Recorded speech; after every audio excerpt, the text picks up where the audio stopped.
All right, I never want to share any of my videos because I feel like my garage is always too messy and my projects are always too messy, but here it is. I'm building what I think is the largest foam camper that I've ever seen built, and we're putting it on top of a Kodiak. Right, here's a look at the camper.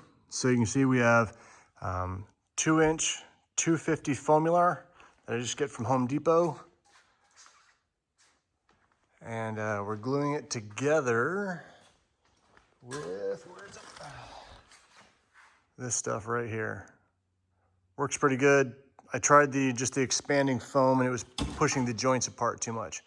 So there we go. You can see that I did this instead of the fiberglass panels this time.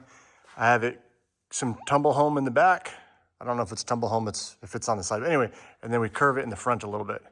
And then we're just getting ready to cut these corners off to deflect trees and get some aerodynamics going on. All right, coming in, front door.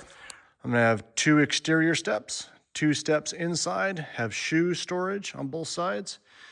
Come in here, coat closet, a ladder going up onto the queen bed up here.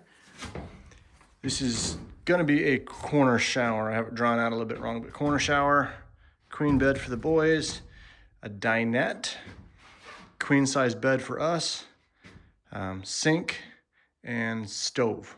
And then this is gonna be a massive, massive garage under that.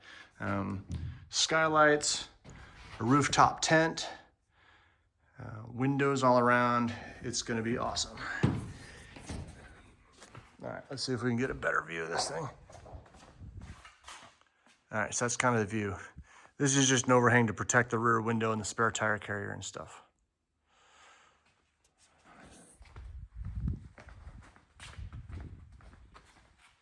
Messy shop. All right.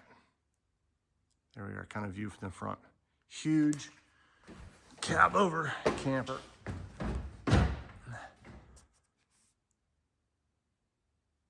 right, so that was just a quick video. I wanted you guys to see like where it started before we fiberglassed it, made it all strong, and bed lined it and everything. But this is where we're starting: foam and glue. And it's probably like at the most ugly duckling stage that it's ever going to be. And hopefully it gets a little bit slicker and nicer from here on out. All right, see you guys.